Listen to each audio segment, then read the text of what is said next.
Estamos en Motzai Shabbat, Tisha B'Av. Como cayó en Shabbat, se postergó para hoy, por mi Shabbat si no se puede.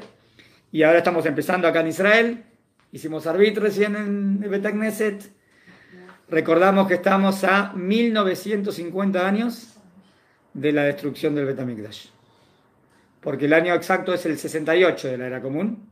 68. Entonces, en 1900 siempre se cuenta, se apaga la luz, no sé si vieron en la sinagoga, se apaga la luz y se cuentan los años.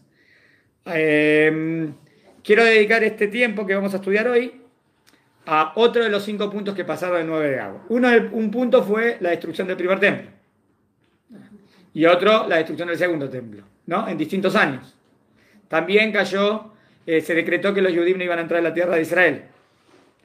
También fue Arad a Jerusalén. Ese punto también vamos a ver si lo podemos ver. Si nos queda un poco de tiempo lo vemos. Ese no es tan famoso, o no se entiende qué quiere decir fue Arad a Jerusalén. Y el quinto punto, que es el que vamos a ver ahora, que cayó Betar. ¿Qué era Betar? ¿Por qué fue tan trágico? Y fue un 9 de Av. Y fue trágico como la destrucción del templo. La caída de Betar fue tan grave como la destrucción del Bet HaMikdash. Entonces vamos a empezar a ver, ¿está bien? Ubico en la historia, otra cosa más, que en Tisha B'Av no se puede estudiar Torah, ¿no? Porque trae alegría, pero se puede estudiar todas las cosas que tienen que ver con Tisha B'Av. Entonces lo que vamos a estudiar tiene que ver, se puede leer mucha historia y cosas que pasaron y a tener enseñanza. ¿La Shoah tiene que ver con...? Sí, de la Shoah se puede leer en Tisha B'Av porque es todo triste. ¿La Shoah tiene que ver también con sucesos que pasaron en Tisha B'Av? Sería algo que mañana Ramón de Cortés lo va a hablar. Va a hablar de las cosas que pasaron después de estas 5, o sea, lo que tiene que ver con las cruzadas, con la Inquisición. Hoy dijimos los puntos, pero mañana vamos a estudiar un poco más en profundidad. ¿Está bien? Muy bien. Vamos a empezar entonces. Leo. Hoy comencé el artículo de Rabbi Yosef Fitón. Hay 3 artículos que les traje. Vamos a ver. Dice, hoy comenzaremos a explicar la quinta tragedia, la quinta de las 5 que recordamos en Tisha B'Av. La caída de la ciudad de Betar. En los antiguos libros sefaradim que usamos para las quinot de Tisha B'Av, se llama la ciudad de Betar Biter. Recién lo leímos, ¿viste? Prestad atención. Recién leímos en las quinot. ¿Está bien? Y dice que los sefaradim acostumbramos a decir Biter. Biter. Pero, bueno, se acostumbra a decir Betar, es otro nombre. Entendamos primero que la caída de Betar no fue un hecho aislado o una batalla menor. ¿Por qué justo esto es lo que recordamos el 9 de Av? No es algo menor, es algo muy grande y una tragedia muy grande. Fue la conclusión de una terrible guerra contra el imperio de Adriano. ¿Quién era ese emperador? Fue de los peores, ¿eh? Lo increíble es que al principio Adriano había dado el ok para construir el tercer templo. Al principio. Pero después se volcó contrariamente y fue de los peores emperadores. Lo distrae el gatito. ¿Qué pasa el gatito? Les dice algo el gatito. Hay un gatito. Hay un gatito que está también prestando atención. Todo.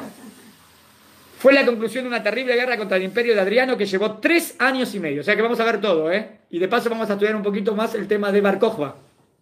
Que siempre se habla de Bar Kokhba. ¿Quién era Bar Kokhba? ¿Qué es lo que quiso hacer?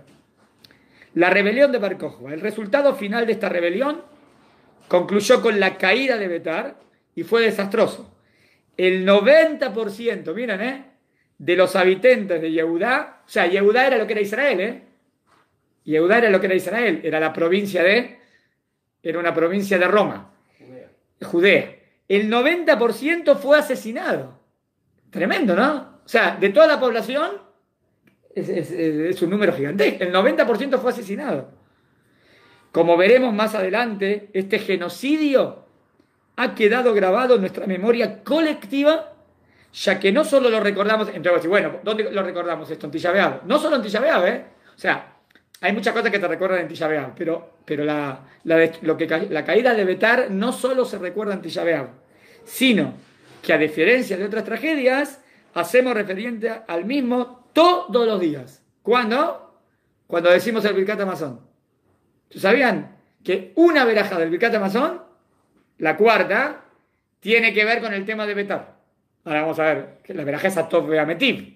Van a ver qué tiene que ver con de Betar. Si Betar murieron las personas. Vamos a ver cuándo decretaron la verajá, Atov Be'ametiv. ¿Cuántos judíos había más o menos en esa época? Y si yo me imagino, no sé, ¿qué En Betar, habló? en la ciudad de Betar, solo en la ciudad de Betar que cayó, 400.000. murieron un poco más de 100.000. 100.000. Solo en la ciudad de Betar. Yo creo que ahora va a decir el número, va a decir un número como de 500.000. Si va a decir que es 90%, te quiero decir que Ulay habían 600.000 en total. Sería un número. A ver, vamos a ver a qué número llegamos. En la destrucción del primer templo, no, la del segundo. En la del segundo se calculan 1.000.000. Murieron. Y esto debe estar casi, creo que 600.000. Ahora vamos a ver. Según algunos historiadores, Jerusalén fue profanada en el año 130 y la ciudad de Betar cayó en el año 136. O sea, desde el tema vamos a ver de que fue arada Jerusalén, que es otro punto. De la era común. Sí, de la era común. Fue en el año 136. Hay quienes opinan, siguiendo textualmente la Mishnah, que si bien los planes para profanar Jerusalén fueron en el 129, la ciudad fue arada luego de la caída de Betar. O sea, hay más que si que araron Jerusalén fue antes o después. Pero también fue un 9 de Av en otro año, ¿entendieron? ¿Cuánto fue la caída de Betal? ¿En qué año? Ahora vamos a ver, alguien dice 135, 136, ahora vamos a ver. Una de las razones que los detalles de esta gran catástrofe nacional no son, ¿y por qué hay más cloquet? ¿Por qué no se sabe exacto? Una de las razones por qué no es muy conocido es que hay poco material escrito en nuestras fuentes talmúdicas sobre este tema. O sea, en el Talmud no escribieron mucho. Pero también hay lógica, porque murieron casi todos. Entonces había tan poca gente claro, que quedó como, claro, como que escrito. hasta que se recuperaron de eso y hasta que se mantuvo de nuevo, fue un golpe muy fuerte.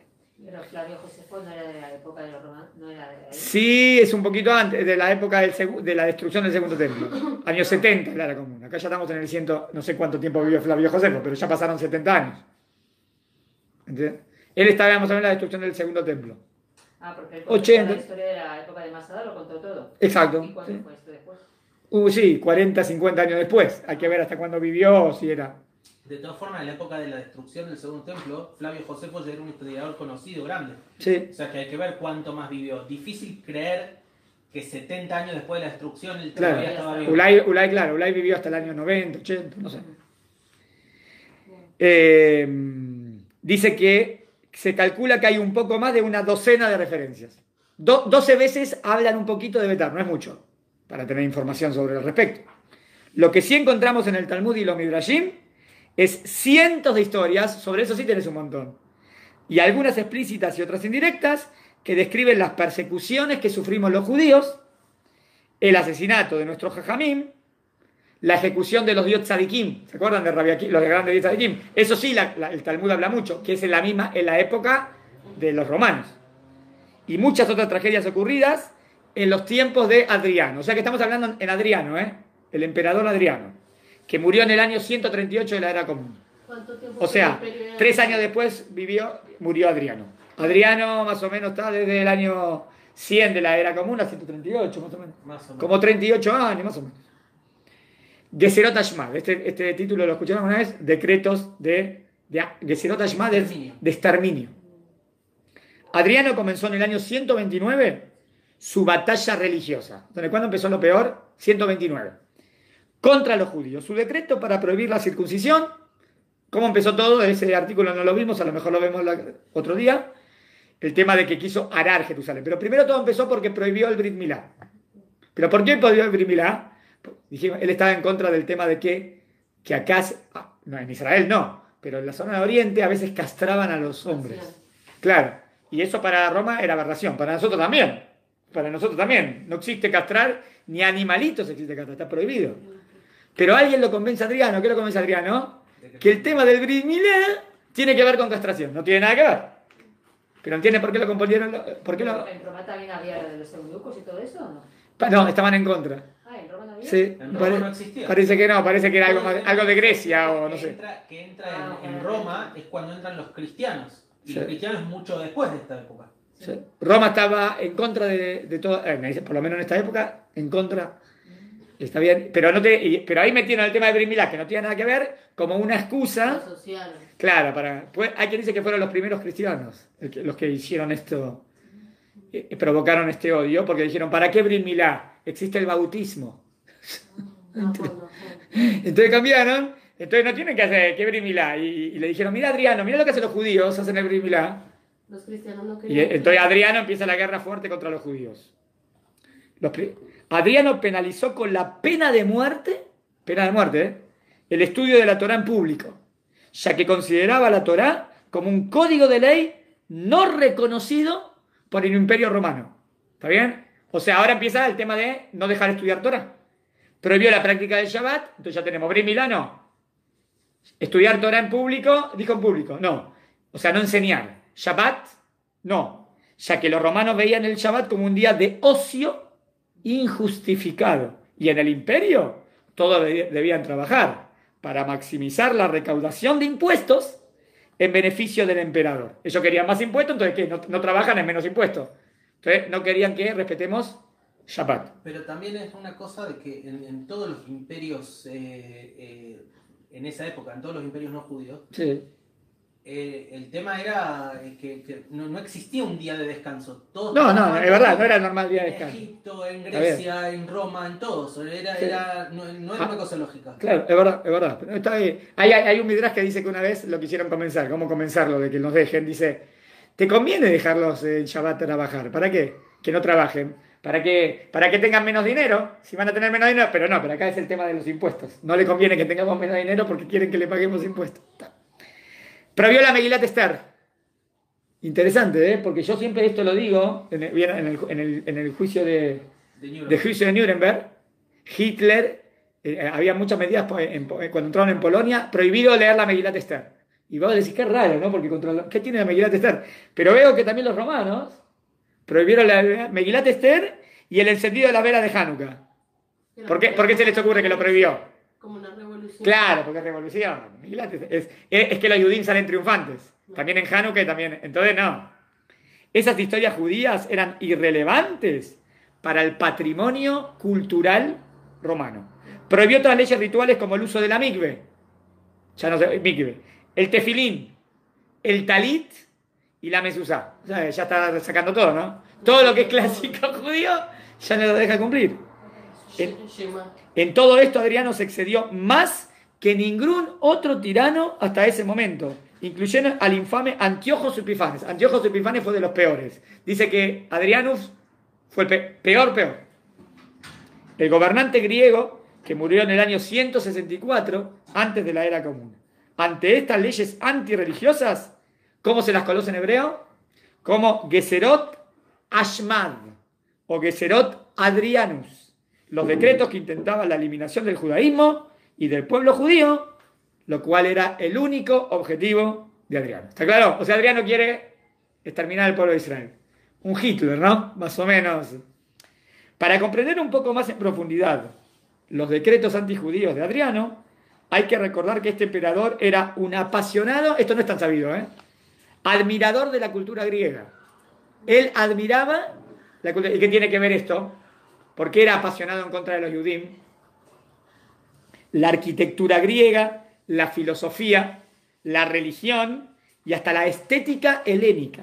Adriano, por ejemplo, fue el primer emperador que se dejó la barba al estilo griego. No era normal que se dejen barba. Y él como que le fascinaba a los griegos. A diferencia del emperador romano anterior, Trajano, que reinó desde el año 98, acá tenemos exacto el año, hasta el año 117. O sea, Adriano empezó en el año 117 de la era común. 21 años. Y 138, 21 años. Adriano no pretendía conquistar más territorio. Ahora, Roma siempre conquistaba, ¿no? En la época de Adriano no querían más conquistar, pero sí quería imponer una hegemonía cultural y religiosa. Entonces nos hace acordar de Hanukkah, ¿no? De los griegos. De los griegos, que querían que todos sean iguales, taguearan, y ellos imponían, y él admiraba a Grecia, y él quería algo parecido. Entonces, hegemonía religiosa. Entonces, no existe lugar para la Torá.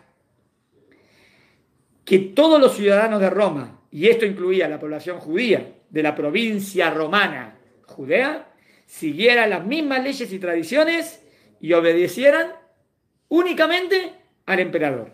Para los judíos, renunciar a la Torá significaba una asimilación colectiva. Entonces los judíos pueden permitirse esto. Hasta ahora la soportábamos. Pero con Adriano fue la peor de la peor. Ya no podíamos ser judíos así. Es decir, miren cómo dice, un suicidio nacional. O sea, si teníamos que hacer caso a Adrianos, tenemos que desaparecer. Es por eso que a partir del año 130, los judíos comenzaron a organizar una audaz, valiente y arriesgada rebelión contra el Imperio Romano. Ahí, los judíos, esta rebelión fue con mucho valentía, ¿eh? Ahora vamos a ver a Bar Kokhba. Esta rebelión estaba encabezada por Shimon Bar Kosiba y conocido luego por su nombre de batalla, Bar Kokhba. Se llama Shimon Bar Kosiba. ¿Por qué llamaban Bar Kokhba? Hijo de la estrella. Sí, Ulay, porque pensaban que iba a ser el Mashiach. Puede ser, va a salir una estrella, dice, Kohab mi Jacob. ¿No? En el show nuestro se llama Kohab mi Jacob, ¿no? Pero van a ser una estrella de Jacob, se habla del Mashiach. Entonces, a lo mejor, durante 2 años, miren lo que hizo, entre el 130 y el 132, organizó en secreto, toda la logística y la estrategia de la rebelión. O sea, 2 años fue organizada la rebelión. O sea, que entonces hasta el año 132 todavía no empezaba la rebelión. La Gemara nos cuenta, por ejemplo, que Bar Kokhba reclutó 400.000 hayalim, guerreros, 400.000 soldados, que habían sido adiestrados en la lucha y en la resistencia física. ¿Saben cuál era una de las pruebas para entrar en el ejército?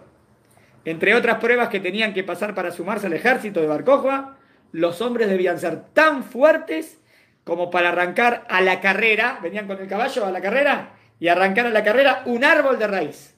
Así tenía que estar fuerte. O sea, venían corriendo con la cabeza. Eran muy fuertes.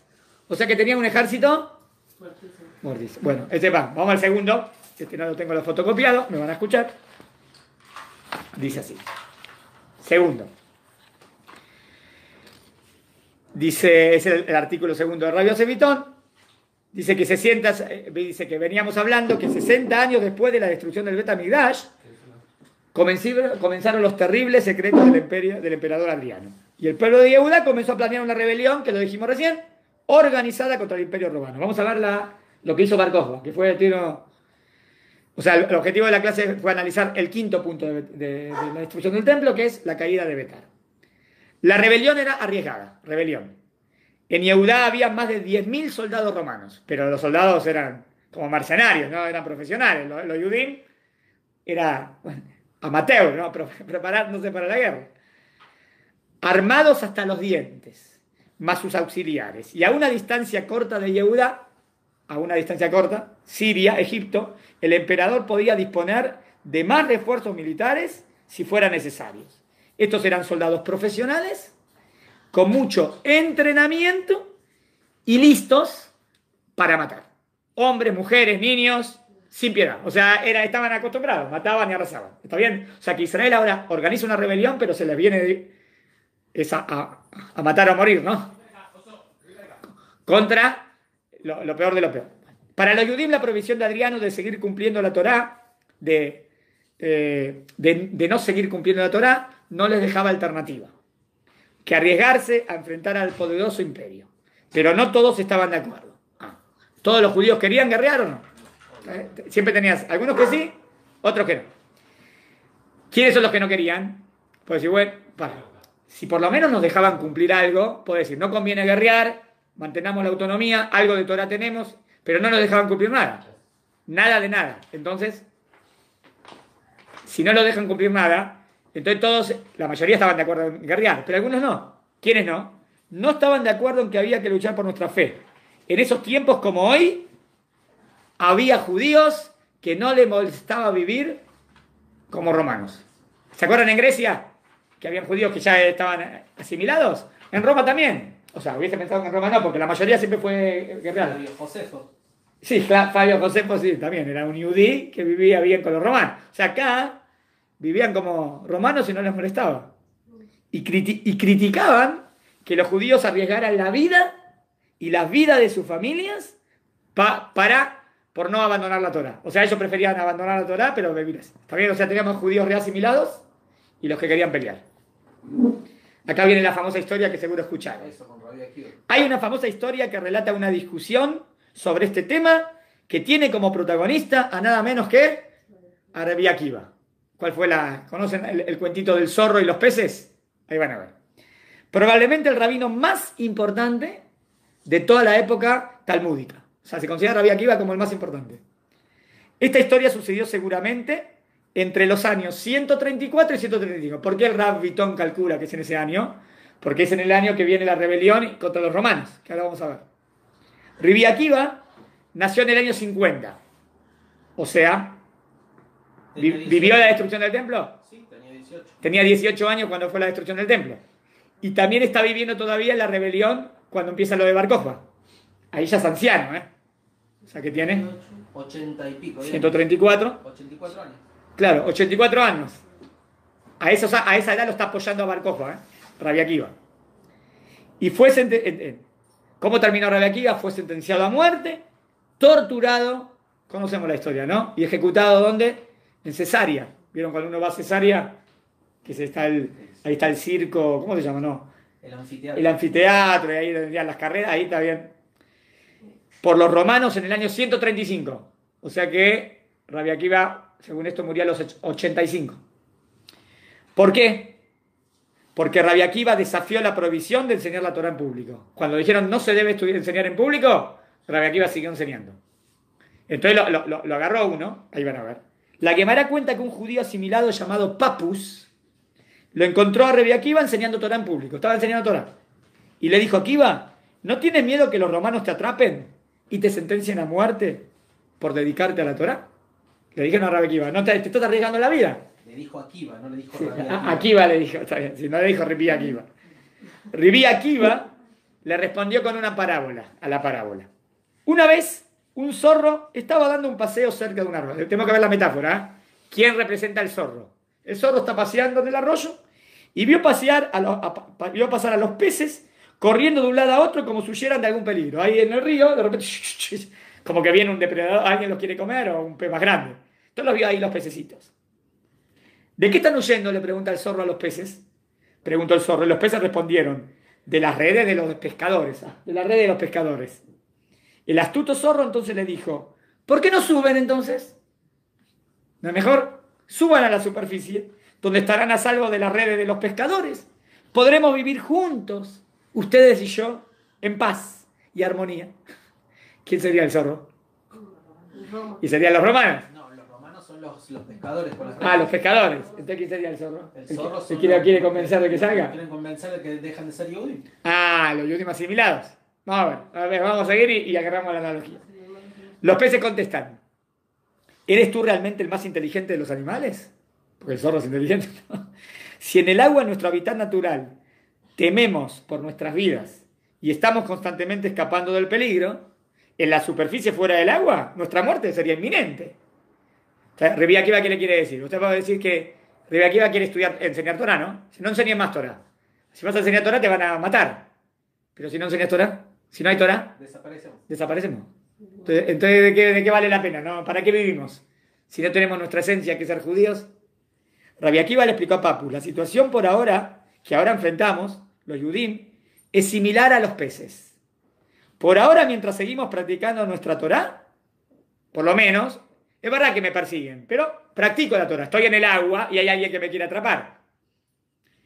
La Torah es el agua que nos da la vida. La metáfora, Torah y agua. Y que le da sentido a nuestra existencia. Es cierto que al estar en el agua nos exponemos a que nos atrapen y nos maten. Pero si abandonamos la Torah, si salimos voluntariamente del agua a la superficie, como propone el zorro, ¿está bien? Habría que ver, acá puso como hay que ver, son los... Porque acá sería Papus el que propuso eso, ¿no? Habría que ver si sería judíos asimilados o los romanos. ¿Por cuánto tiempo podríamos seguir vivas? Nuestra mente sería inevitable. Abandonar el arroyo de agua equivale al suicidio. Está bien, vamos a hacer la metáfora exacta. ¿Cuál sería la metáfora exacta? El pez o los yudim. Los yudim que están en el agua sería... El agua, la Torah. La Torah. Estudiamos Torah, arriesgándonos. Arriesgándonos a que nos maten son las redes. Las redes, ¿no? Y el zorro es el que me dice que salga afuera, puede ser o los que se quieren asimilar. Las ideas. Claro, es el judío asimilado, entra bien. Puede ser los decretos. Puede ser los decretos O el judío asimilado. o el judío asimilado. ¿Está bien? Porque dice, salí afuera y mejor y viví tranquilo. Sería el judío asimilado. O los decretos que quieren hacer de ser. ¿Se entendió? Te quieren sacar, sí. ¿Por cuánto tiempo seguiríamos vivos? Nuestra muerte sería inevitable. Abandonar el arroyo de agua equivale a suicidarnos.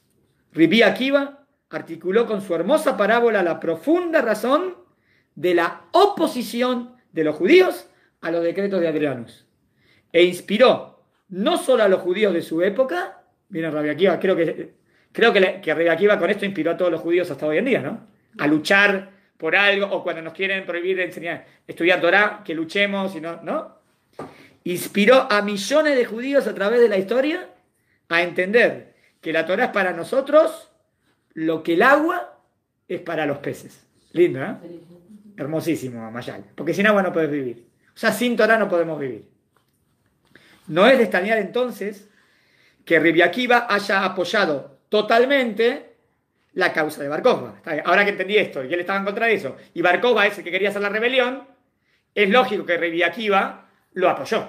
¿Está bien? No solo lo apoyó, ahora vamos a ver, hasta llegó a pensar que a lo mejor iba a ser el Mashiach. ¿Tenía la probabilidad de ser Mashiach Bar Kokhba? Sí. Tenía el potencial. Era descendiente de David. Peleaba las guerras de Hashem. Peleaba las guerras, literalmente las peleaba. Era Shomer Mitzvot, Torah Mitzvot. Cumplía la Torah de la Mitzvot. Podía haber sido. Ya que él mismo arriesgó y sacrificó su vida por desafiar a Roma y proteger la Torah. Bar Kokhba. Rabbi Akiva consideró a Bar Kokhba como el Mashiach que salvaría a Israel del opresor, que liberaría a Jerusalén y que reconstruiría el Bet HaMikdash. Pero todo esto, lamentablemente al final, todo esto no sucedió. Presta atención, ¿eh? ¿Liberó a Jerusalén? Por un tiempo, Sí, sí. por un tiempo. No es tan sabido, ¿no? Que Jerusalén estuvo en nuestras manos. Siempre decimos que después de la destrucción de Jerusalén nunca más volvió. Más o menos parece que 2-3 años volvió a poder nuestro Jerusalén. 132, 132, ¿qué dijo? En el 130, 132 empezó. Y 132, 135. No, 132 a 134 estuvo liberada y después fue que los romanos lo sacaron. Y ahí empezaron Hay que ver a cuánto duró. llegaron a Hay que buscar. ver cuánto duró, 2 años. 3 un año. años y medio duró la rebelión. Está bien. Pero la liberó Jerusalén. Estuvo en manos nuestras. Y en Tisha B'Av recordamos la caída de Betar. ¿Entienden por qué fue tan trágico la caída de Betar? ¿Por qué fue una tragedia la caída de Betar? ¿Murió ahí? ¿Por qué murió? No, la caída de Betar fue como otra vez se destruyó la esperanza del tercer templo.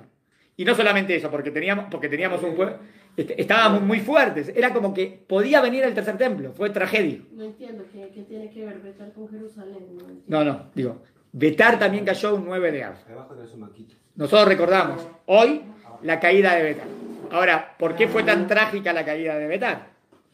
¿Por qué fue tan trágica la caída de Betar? Porque Betar era, después de que fue destruido Jerusalén, todavía no llegué a Betar. Pero Bar Kokhba conquistó Jerusalén. Pero el lugar principal, el punto más fuerte estaba en Betar.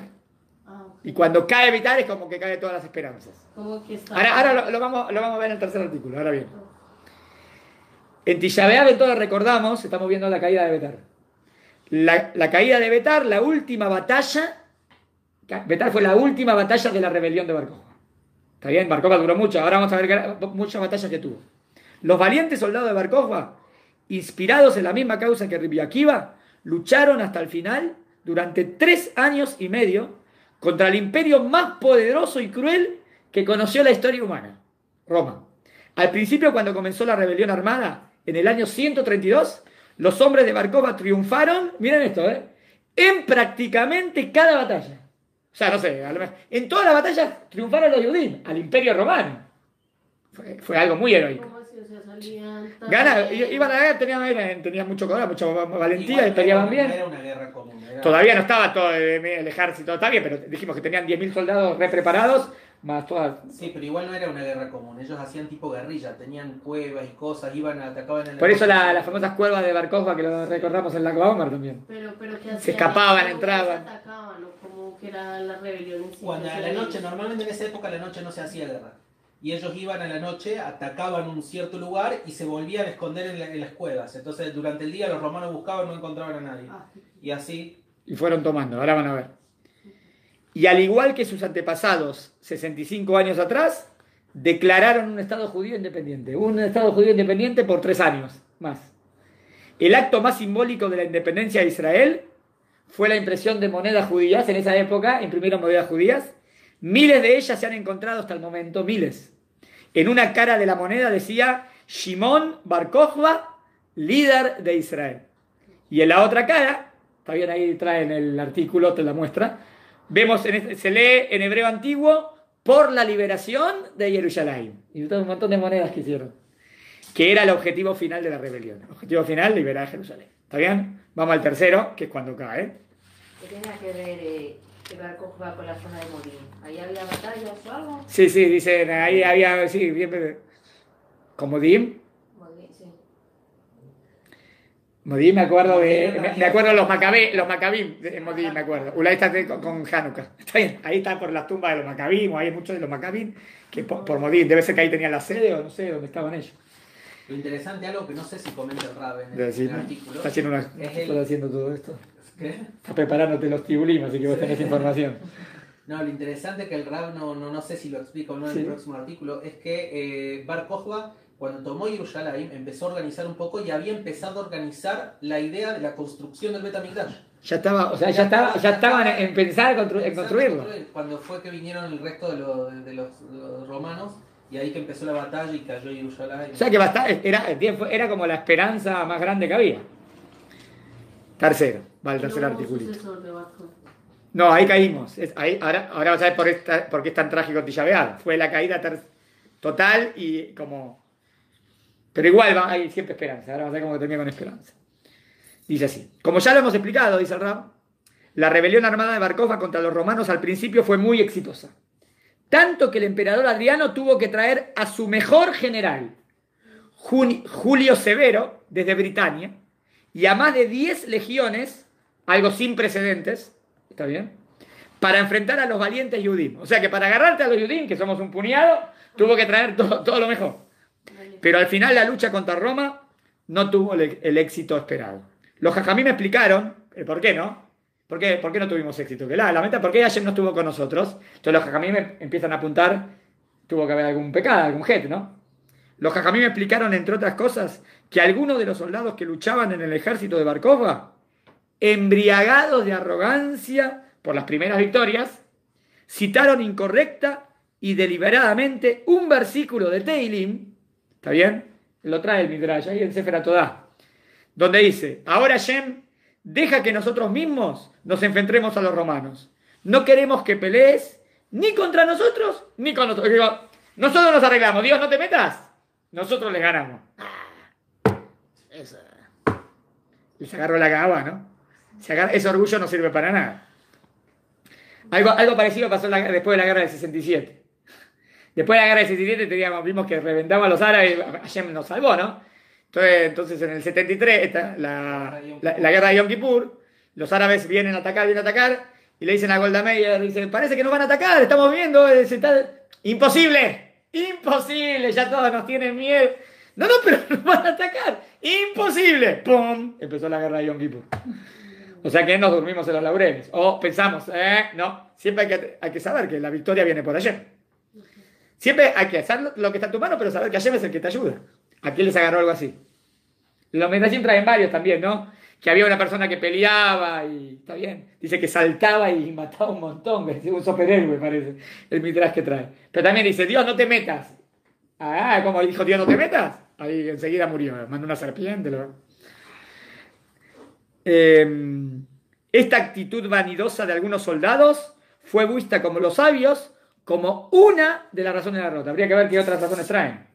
Habrá que ver si había, no sé, habría que ver. Una de las razones es, se olvidaron de Hashem. La rebelión de Bar Kokhba llegó a su fin en el año 135. Los romanos buscaban la solución final. Nominal lo puso así como, cómo destruir a Israel. No tomaban prisioneros, lo normal era tomar prisioneros, ¿no? Como esclavos. No tomaban prisioneros judíos para venderlos como esclavos, como hicieron en la guerra del año 68. Por órdenes del emperador, llevaron a cabo un genocidio sistemático y calculado en todo el territorio de Judea. O sea, dieron la orden de matar a todos, de matar. Matando a mujeres, hombres y niños, según el relato de los propios historiadores romanos, como Dion Casio, 50 ciudades fortificadas y casi 1000 aldeas fueron completamente arrasadas. Acá el total, un total de 580.000 judíos, 580.000, fueron asesinados, y esto representó la masacre del 90% de los habitantes de Judea. Cuando yo dije 100.000 fue solo en Betar 100.000. Solo Betar. El resto- 580.000. O sea, quedó el 10% nada más. Fue tremendo.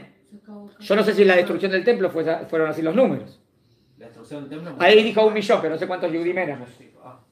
Y habría que ver. Pero fue casi como la destrucción del templo.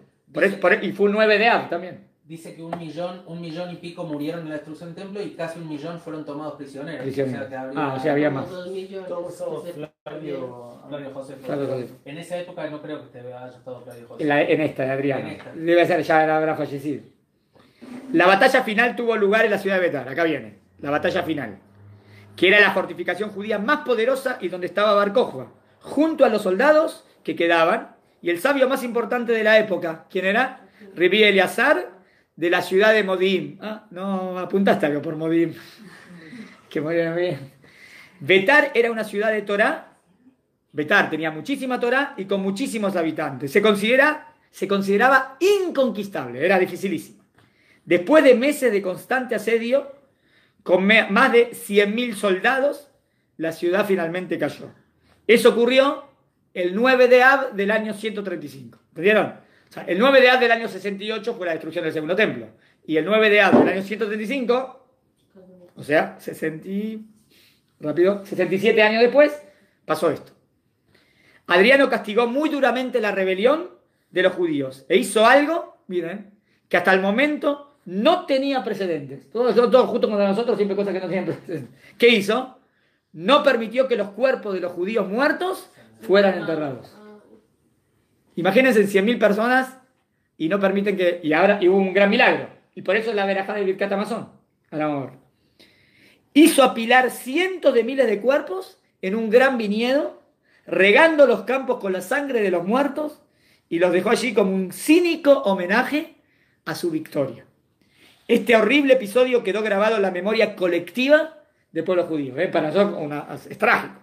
Los sabios cuentan que milagrosamente, los cuerpos se mantuvieron sin descomponerse hasta que el decreto de Adriano expiró y finalmente pudieron enterrar a los muertos de Betar. O sea, puede ser por meses. Eso fue tu verdad. ¿Fue un tubeado?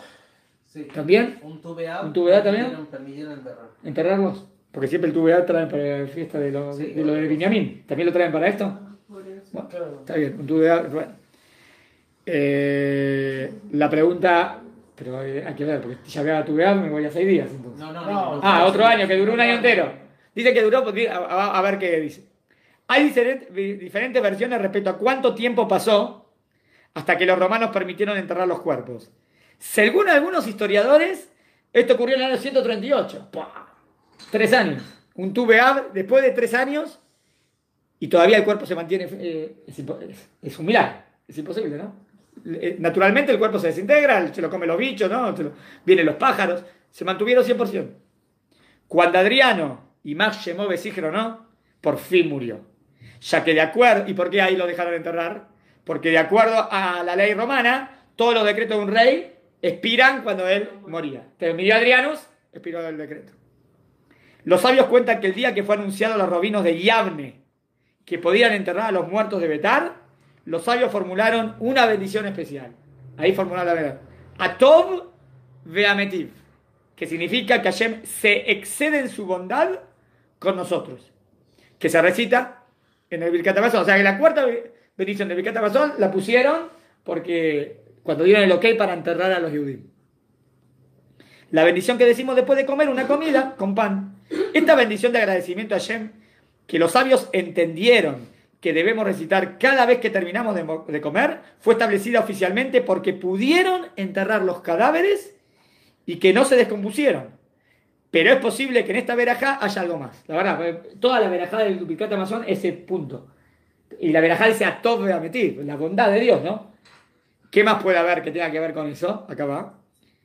Es verdad que ya no teníamos Jerusalén y ni siquiera teníamos la tierra de Yehudá. Y hasta el nombre Israel fue borrado por Adriano luego de la caída de Betar y ahí puso por primera vez el nombre Palestina. Pero de alguna manera, una vez muerto el emperador, que más se esforzó en eliminar al pueblo judío del judaísmo, las esperanzas renacían. ¿Entienden el pirush que le da a todo el rabio Sefitón? Dice, pará, ¿por qué justo pusimos la verajá? Porque ahí dejaron enterrar. No, pero que dejaron enterrar es porque fue la muerte de Adriano. Y Adriano fue el máximo que quería hacernos desaparecer y que quería que desaparezca Israel y Jerusalén y todo. Cuando cae él y muere él, como que desaparece eso. Entonces Atov Beametim. El Atov Beametim porque seguimos existiendo. Tiene bueno. Las esperanzas renacían. Y así fue. Los Yudim se establecieron en el norte, en el Galil, en el Golán, en Bet Shearim, en Tiberias. Y al final del siglo II, recién estábamos en la máxima oscuridad, ¿no? ¿Cierto? Al final del siglo II florecieron las yeshivot más hermosas de los Tanaim, bajo el liderazgo de Rabbi Yehuda Anasí, el autor de la Mishnah. O sea que inclusive en el Hosher, en la máxima oscuridad, otra vez Am Israel renació. Y ese es el Atov Beametiv, que nunca pueden destruirnos. ¿Qué quería ponerle? El nombre de Alia Capitolina. ¿Está bien? Y nada que ver. Y no lo dejó. ¿Se entendió? Sí. Me acabo de acordar una historia que leí hace poco, pero los nombres, lo que has dicho de los soldados, que hubo soldados que se creyeron que habían ganado por ellos. Sí. Escuché que había un tzadik en esa época, que no me acuerdo cómo se llama, dicen que se mantenían gracias a ese tzadik. Y era el tío de Bar Kokhba. Entonces un día cogieron los romanos y pagaron a un judío. Sí. Y le dijeron, vete a hablar con él, a ver si hay alguna forma de... De agarrar a Bar... A ver, sí. Entonces se acercó cuando el tzadik estaba, creo que rezando. ¿Y le habló algo en secreto? Le habló, pero él no escuchaba. No escuchaba, sí. Estaba muy concentrado. Entonces le fueron con el cuento al tío, a Bar Kokhba. A Bar Kokhba. Hay uno que se ha acercado... Y que le dijo a alguien, haga... Claro. Entonces Bar Kokhba va y quiere comer, quiere decir, Sí. sonsacarle qué le dijo. Entonces, Y le dice... no sé, te metió una patada. Y Sí, dice, de tanta bronca que tenía, le pegó una patada. Tenía tanta fuerza que lo mató. Lo mató. Y ahí Dios decretó, ya A está. partir de ahora ya está. Bar Kokhba cae. O sea, de nuevo, estaba muy bien, primero como bien con las batallas, con la Torah, pero de repente les agarró orgullo, dejaron de tanto y ahí... O sea que Bar Kokhba podía haber sido el Mashiach. Podría haber sido. La verdad que tenía todos los parámetros. Hasta conquistó Jerusalén. O sea, faltaba construir Jerusalén y lograr que todos los que estaban afuera vengan para acá. Que muchos todavía estaban acá. Dice que el Mashiach tiene que ser un permiso. Sí, no, él iba en el camino de Torah Mitzvot. Después pecó, pero era así, era Talmid Jajam, sí. Por eso aquí lo apoyaba. Hay cartas que muestran que Bar Kokhba hasta se preocupaba porque los soldados de él Tengan el lulab, los lulabim, por favor, que le mandan carta para que traigan lulabim. Una cosa es cumplir las mitzvot. Es verdad. Y otra cosa es... Está bien. Pero igual de todas maneras... Sonar Torah Mitzvot. Pero en una época difícil cumplir mitzvot ya es ser un tamí, tipo ya es... Está bien, tienes razón, habría que analizar. Igual la condición es que va en el camino de Torah Mitzvot. Ese es el punto. Pero hoy en día también Del ¿no? Mashiach. Tiene que ser un luchador. ¿Está bien? Sí. Tiene que ser un luchador también. Pero acá vemos, esta es una de las raíces que trae Rambam, que el Mashiach primero, ¿ven? ¿Por qué pensaba que va? Porque había luchado, o sea que tiene que luchar la guerra de Hashem el Mashiach. No es que no sabe nada de guerra o no sabe de ejército. ¿Quieres saber cómo empezaron a perder la guerra los soldados? A ver. Estudiamos esta semana, por eso Sí. me acuerdo. ¿Cómo hicieron las cuevas? Hay partes, si no me equivoco, en el Galil, que hay un tipo de piedra que abajo es como blanda, y después cuando se cae agua, abajo hay como barzel, como metal, Sí. que sube a la superficie, la superficie bien dura y abajo blando. Entonces, ¿qué hacían? Están las pruebas, hoy en día se puede ver. Escarbaban la piedra de arriba, la que era dura, y cuando llegaban a la parte de abajo, ahí empezaban a cavar las cuevas, que esas eran las cuevas donde se escondían, y que no los podían encontrar los romanos. Y cuando los romanos se dieron cuenta, lo que hacían era meter piedras tipo que se quemaban mucho, no sé bien cómo era, tipo carbón, no sé cómo hacían, las metían por ahí y los soldados se asfixiaban en las... Ay, no podían escapar. Y ya no se podían escapar. Ahí empezaron a caer, así empezaron a caer. Bueno, y y hay una cosa más. ¿Querés que te deje decidir hablar algo? Tardísimo. Ya es tarde. ¿Quieren 10 minutos más para algo más? ¿Puedo decir algo más? Hay otra. Esta es la menos conocida de todas, de la tragedia de 9 de Av, es que fue arado Jerusalén. Es uno de los puntos, ¿no?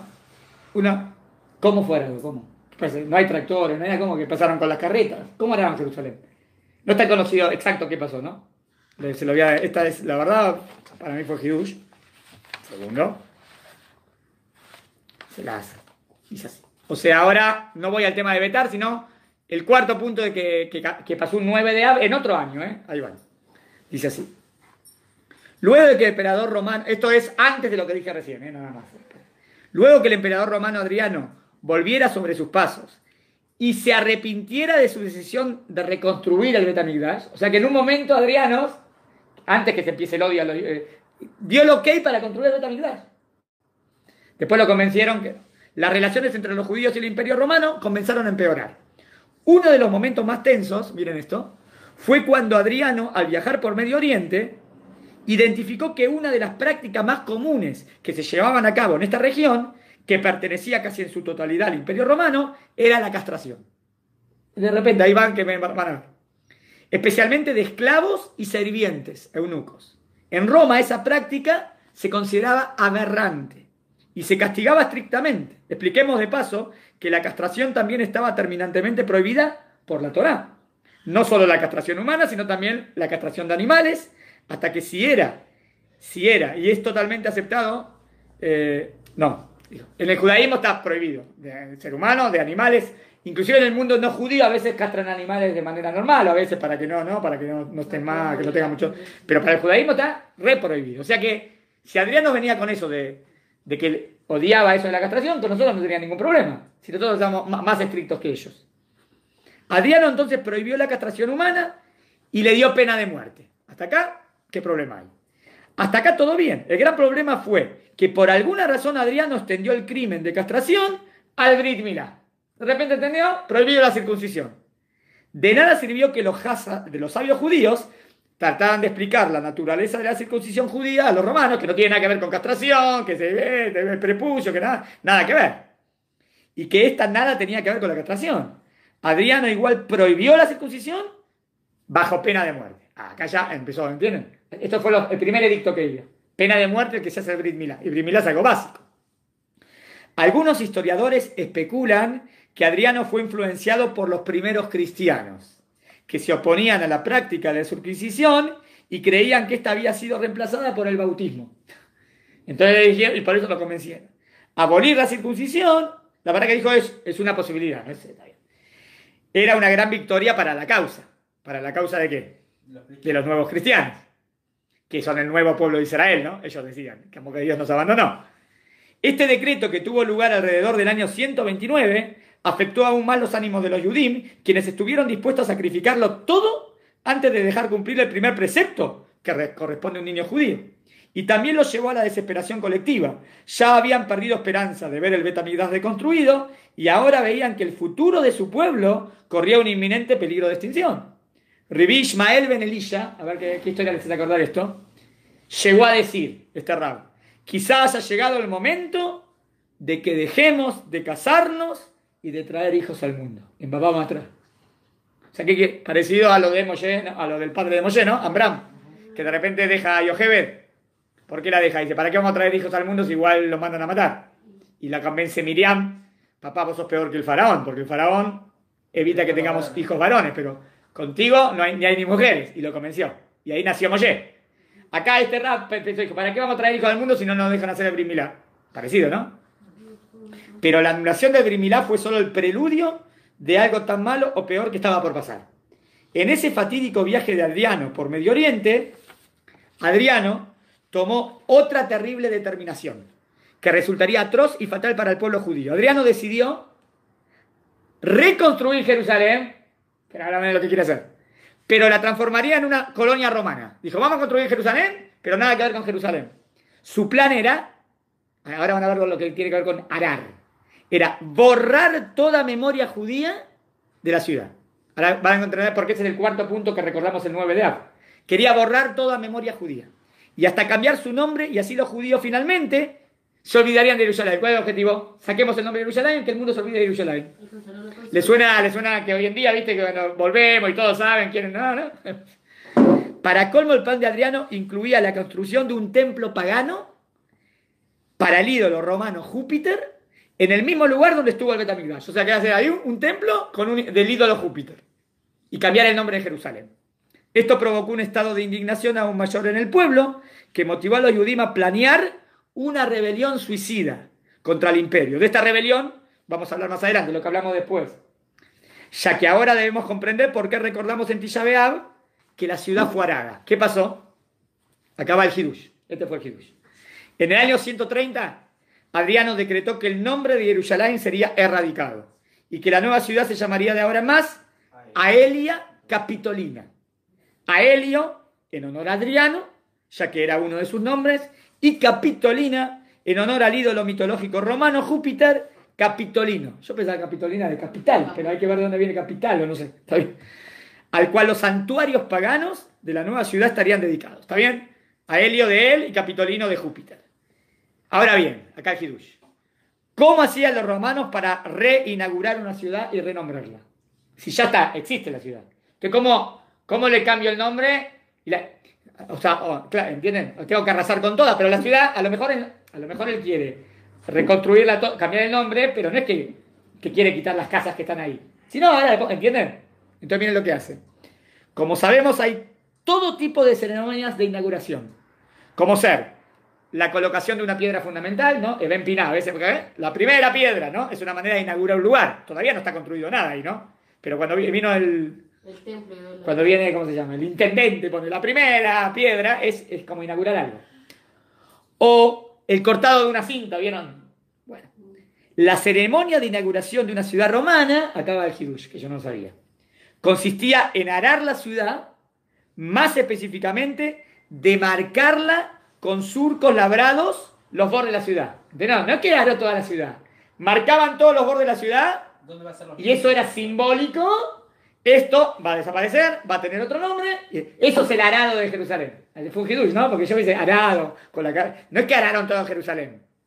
Araron todos los bordes. ¿Entendieron? Wow. Con surco labrado los bordes de la ciudad. La ceremonia del arado de Jerusalén y la inauguración de la ciudad pagana fue un 9 de Av, del año 130 o 129. El año 135 fue la caída de Betá. El año 130 o 129, esto. ¿Entendieron? Y fue también un 9 de Av. Miren esto. La inauguración de la nueva ciudad fue celebrada por los romanos como era su costumbre, acuñando una moneda. Hicieron una moneda, justo también. Siempre hay monedas para todas las fechas. El texto de la moneda, que también se ve la imagen que trae el Rab ahí en el artículo, dice Colonia Ael Capitolina. En la moneda se puede ver claramente Adriano, representa Roma, arando los surcos de la nueva... Y es interesante porque en la moneda ves arando los surcos, que es el punto que nosotros decimos, que por eso es el 9 de Av, ararlo. Inaugurando, demarcando sus límites. El arado de la ciudad de Jerusalén es entonces una de las 5 tragedias por las cuales ayunamos. Nos vestimos de duelo y lloramos en Tisha B'Av. Pero miren cómo el Rab lo relaciona. Dice, obviamente, al recordar que en ese día la ciudad fue arada, también recordamos con muchísimo dolor todo lo que sufrimos bajo el dominio de los crueles romanos en esos durísimos días. O sea, él dice que ese 9 de Av que araron es el Makebe Patish de todo lo que nosotros recordamos de toda la persecución de los romanos. Entonces está diciendo que el 9 de Av entonces recordaría todas las tragedias que nos trajeron los romanos. Claro, ¿no? Ese es el Makebe Patish, ¿entendieron? El último toque. Y miren cómo termina, con esperanza. Qué gran consuelo ser testigo 1900 años después, que nadie sabe lo que es Aelia Capitolina, ¿no? Aelia, va a desaparecer el nombre de Jerusalén, todos se van a olvidar. Y hoy en día sabemos, Aelia Capitolina, ¿qué es eso? Nadie lo sabe. Mientras que Jerusalén, Baruch Hashem, es nuevamente nuestra capital. Terminó con... Se la dimos, Baruch Hashem. Jerusalén hoy en día todos saben que existe, lo otro quedó en el olvido, o sea que no logró lo que quiso. ¿Está bien hasta aquí? Estudiamos de todo un poco. Mañana a las 5, ¿está bien? Los que tengan fuertes, todos los que tengan fuertes. Antes de mi hija, vamos a seguir estudiando de Tisha B'Av. Y también vamos a ver acá. Dani nos va a dar un ciclo de lo que él se dedica, que tiene que ver, también que es una teshuvá general para todo el mundo, que es luchar contra el alcoholismo y luchar contra el fumar demasiado. y que es algo muy bueno, me pareció bueno que se pueda hablar en Tisha B'Av, porque no se puede hablar de Torah, pero es teshuvá general para todos. Y también Mordejai y yo vamos a seguir estudiando el tema de Tisha B'Av. Mordejai se va a enfocar en temas que pasaron después, como la Inquisición, las Cruzadas, Holocausto. ¿Está bien hasta acá? Bueno, hasta aquí. La AMIA que recordamos 24 años el otro día. Una cosa que me acordé que decías de la historia esa de Bar Kokhba que le dio una patada a este tío. Sí. Yo leí una vez también que por qué fue el decreto ese, que la idea de Bar Kokhba y por qué también Rabbi Akiva pensaba que Bar Kokhba iba a ser el Mashiach, porque él cuando empezó a reunir el ejército y todo, empezó a unir al pueblo de Israel, a pesar de que había algunos que en Roma como que les gustaba a los judíos les gustaba la cultura romana, pero empezó a unir al pueblo de Israel. Y cuando Bar Kokhba ahí como que le da la patada al tío, que era un Talmid Jajam y todo, como que demuestra que división en el pueblo de Israel, y empieza a haber otra vez de nuevo pelea, Sinat Hinam otra vez. Sí. Entonces por eso otra vez Hashem hace el decreto que no tenga éxito. Bueno, entonces, en Tisha B'Av no se saluda, saben que no se acostumbra a saludar. Así que bueno, entonces mañana en la tefilá, tenemos la tefilá, seguimos y bueno, seguimos profundizando sobre Tisha B'Av, Teshuvá y Mashiach. Amén, amén.